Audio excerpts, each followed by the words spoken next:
আটা নিয়েছি, চিনি এবং মিষ্টি দিয়েছি 2 চামচের মতো, একটু লবণ দিয়েছি, 2টা দেশি মুরগির বাচ্চা দিয়েছি ছোটো ছোটো। মাংসটা একটু ভালোভাবে একটু ভাজা হলেই মশলাগুলো দিয়ে দিয়েছি আমি।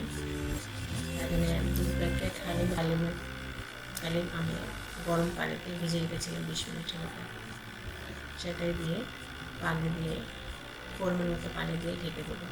কিন্তু পরে দেখা গেলো যে নান রুটি ভাজতে